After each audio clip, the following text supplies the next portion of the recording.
Vamos a presentar ahora a la doctora Ana Alicia Astudillo con el tema siameses onfalópagos, diagnóstico ecográfico, derivación oportuna, seguimiento y manejo perinatal.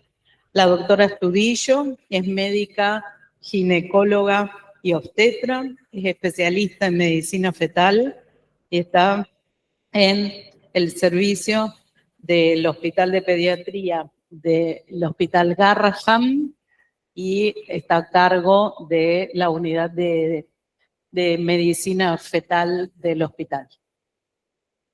Muchas gracias por estar aquí con nosotros. Sé que es un caso que se hizo diagnóstico dentro de la red de salud municipal y que después, gracias a la derivación oportuna, se pudo tener el manejo interdisciplinario, así que con mucho placer te escuchamos. Hola, ¿me escuchan bien? Perfecto. Bárbaro, ahora voy a compartirles la pantalla, así les puedo compartir el caso, que es lo más interesante, un caso derivado de ustedes, desde Rosario, que nos llegó al Hospital Garrahan y que más allá del control y del manejo prenatal, lo más interesante fue la resolución postnatal. Hoy las pacientes, ya cuando terminemos lo charlaremos, pero ya están de vuelta en Rosario y están yendo y viniendo con controles. Entonces lo importante de este caso es enfocar y pensar el manejo interdisciplinario y entre las distintas provincias para poder armar redes que le den soluciones a este tipo de pacientes tan complejas. Así que bueno, empezamos.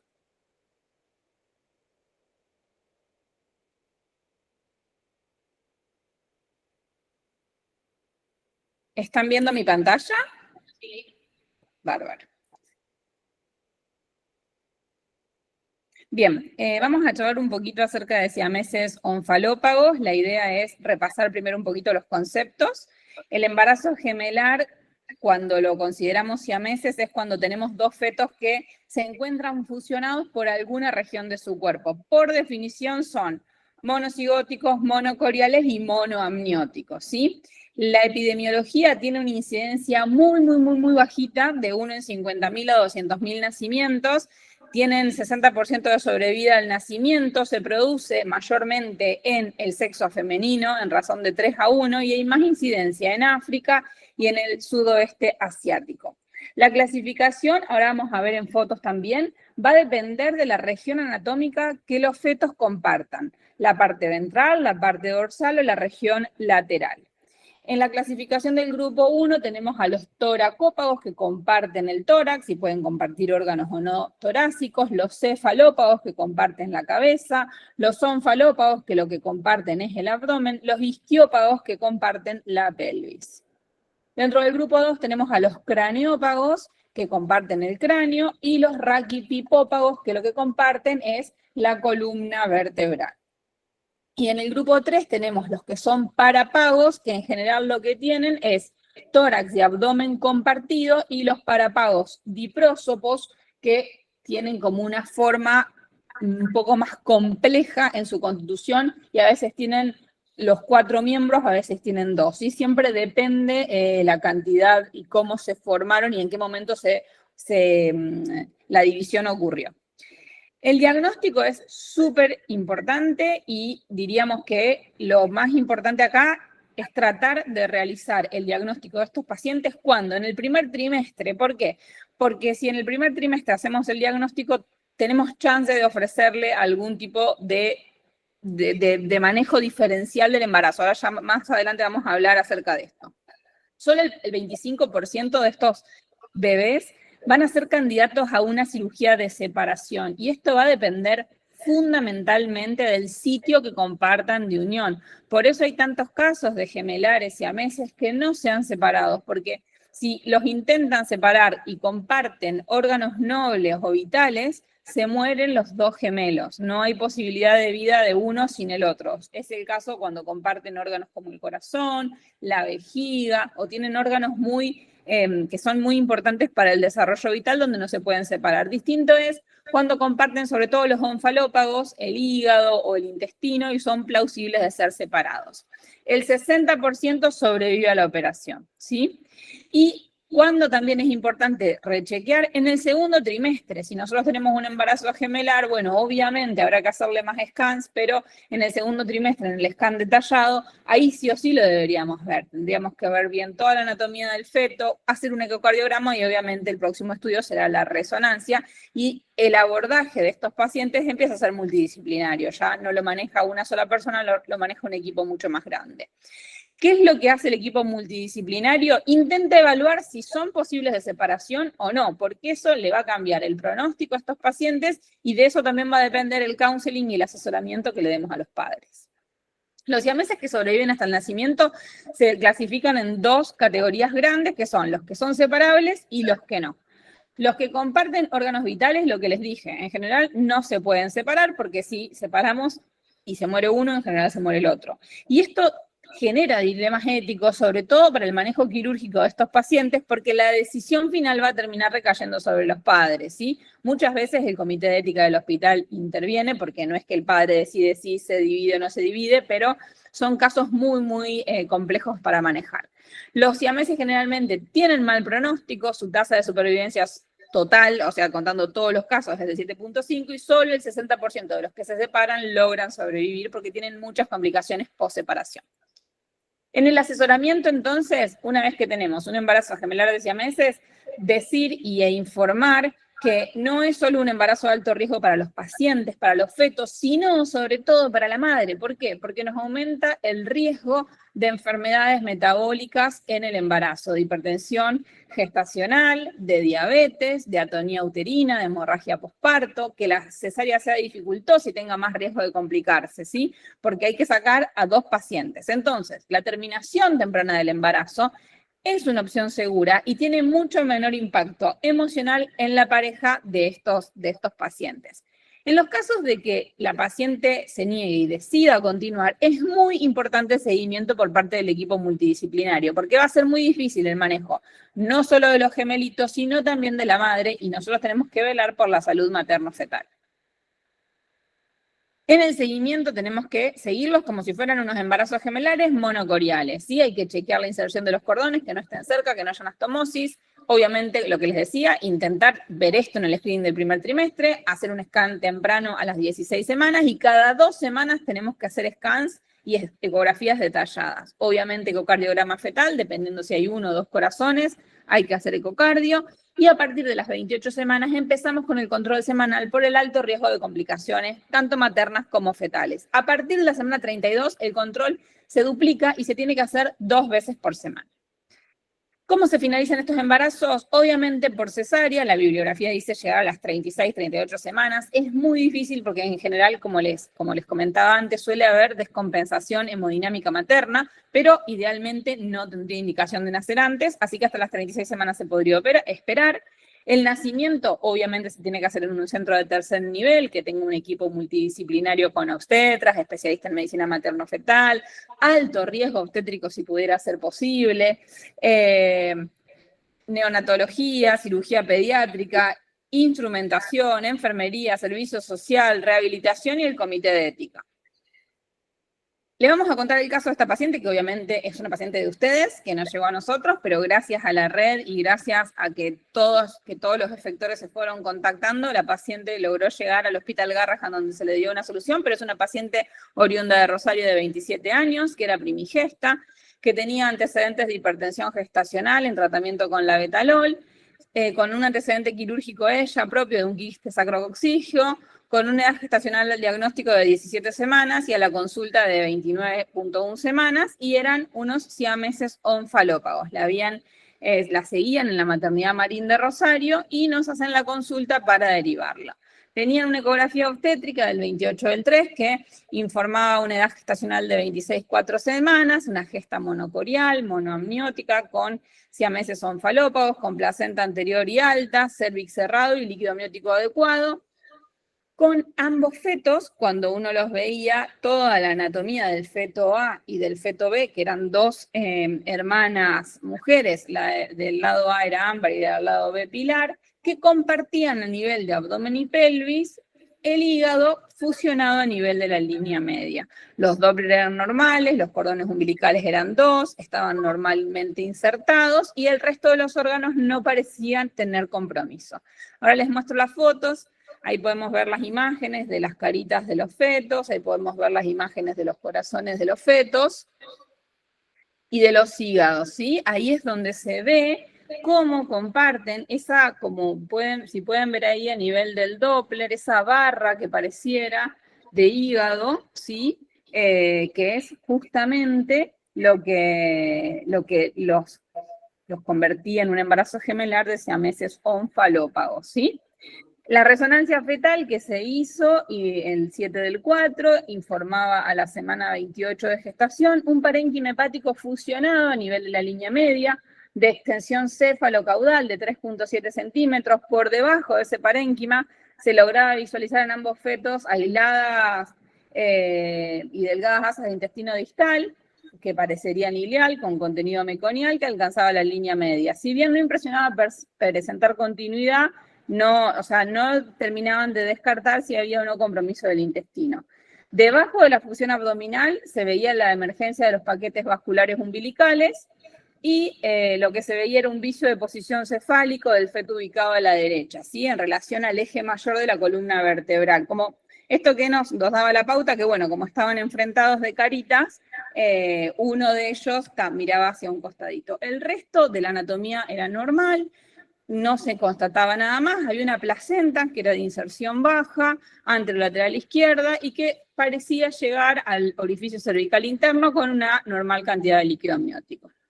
Estas son las imágenes de la resonancia, súper interesantes, ahí es donde pueden ver cómo los pacientes compartían el hígado, la barra, digamos, hepática, cómo de un lado y del otro lo compartían, ahí ven cómo el resto de los órganos, el tórax, la vejiga, las piernas estaban sin que estén fusionadas, era solamente a nivel hepático.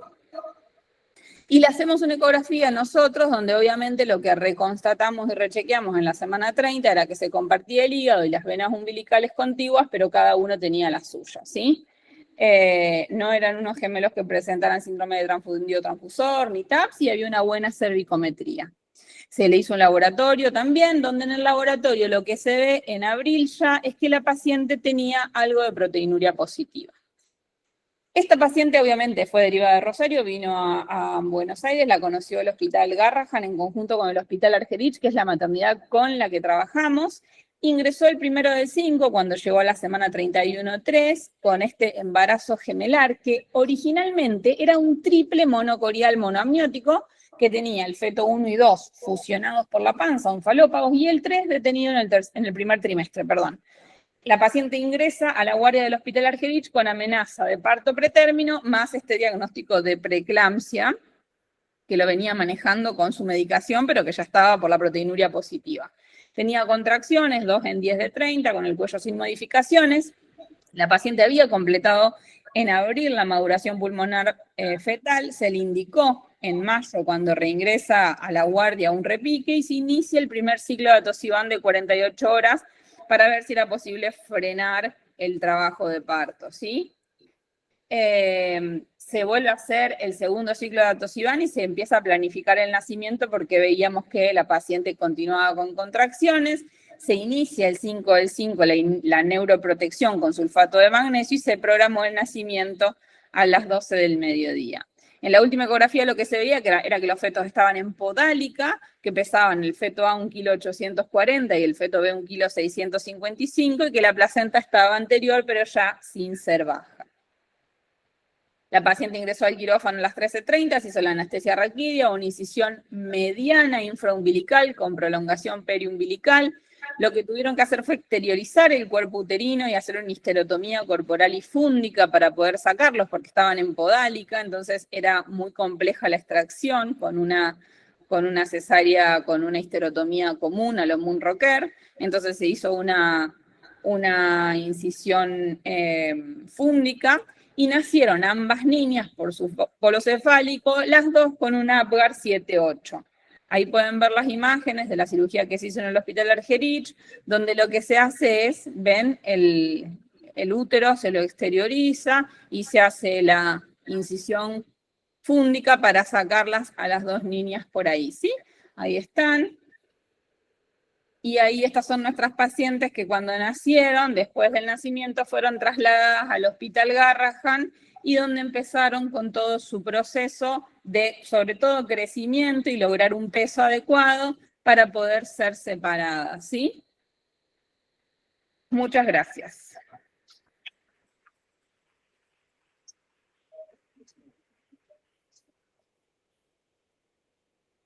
¿Preguntas o dudas que tengan?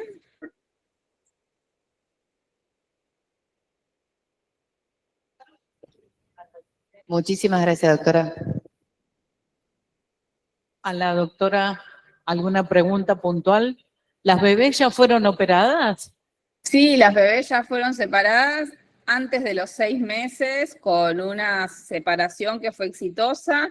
Estuvieron en el hospital, se quedaron bastante tiempo hasta que, bueno, lograron un peso adecuado y ahí se las separó. La separó el equipo de cirugía de abdomen del Hospital Garrahan y en conjunto con el equipo de cirugía plástica porque también le tuvieron que hacer un cierre de pared abdominal anterior.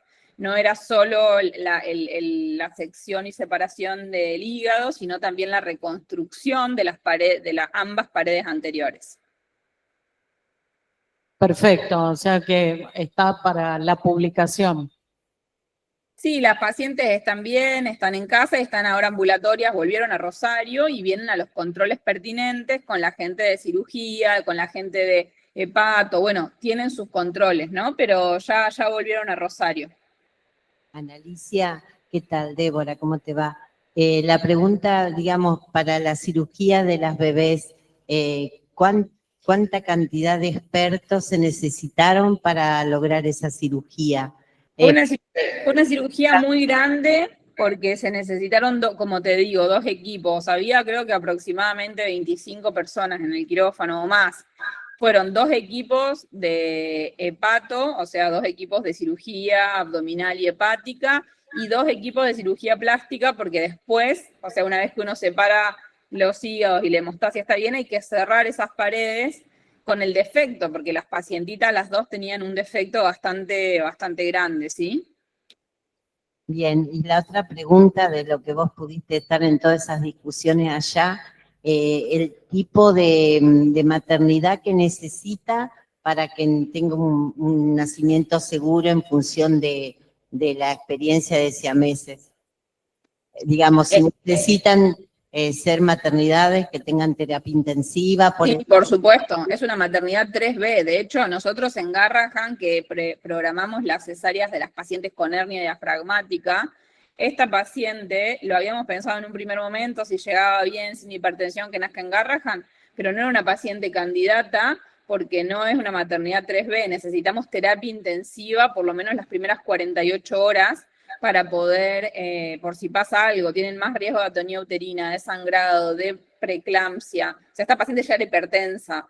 Entonces, no son pacientes que puedan nacer en cualquier maternidad. Sí o sí una 3B. Acá en Capital Federal, la maternidad Sardá tiene reportes de gemelos siameses nacidos, el Hospital Argerich, creo que el Hospital Fernández, y no muchos más. Perfecto. Lo único que le quería contar que sí, que las bebés también han tenido una buena evolución de crecimiento, tuvieron alguna intolerancia en la alimentación, pero se les pudo cambiar la lactancia, así que siguen en camino bien. Bueno, ¿alguien más quiere hacer alguna pregunta? Mil gracias, Analicia. Gracias a ustedes por convocarnos y bueno, nuevamente enfatizar en la importancia del diagnóstico temprano y la derivación oportuna. Yo creo que este fue un caso de éxito porque la gente de Rosario decidió derivarla oportunamente y a veces cuando uno hace las cosas con tiempo, las cosas salen mejor, ¿no? Que si uno tiene que por ahí derivar o resolver, quizás podían salir igualmente bien, pero no sabíamos cómo esas nenas llegarían a Garrahan y demás. Con una buena maternidad como Argerich o como Sardá, que pueden hacer una buena recepción. Las pacientes están en Garrahan, para que tengan una idea, en media hora, una hora. A veces las pueden ir a buscar los neonatólogos. Entonces eso es súper importante, que todo el equipo, por lo menos esté cercano, que pueda darle respuesta a los dos. Tanto a las nenas, pero sobre todo a la madre. Nunca nos olvidemos que esa mamá, quizás más adelante, le vaya como le vaya a estos pacientes, quiere tener otros hijos. Entonces tenemos que evitar que termine en una histerectomía, que termine con un problema más grave como una preeclampsia o lo que sea. Entonces la salud materna es importante, por más que sean pacientes jóvenes, por más que uno piense que no se van a complicar, es súper importante cuidar a estas madres, porque también son las que se tienen que encargar de cuidar a estas dos pacientes ahora, ¿no? Bueno, muchísimas gracias. Un placer, como siempre. Hasta luego. Gracias, nos vemos.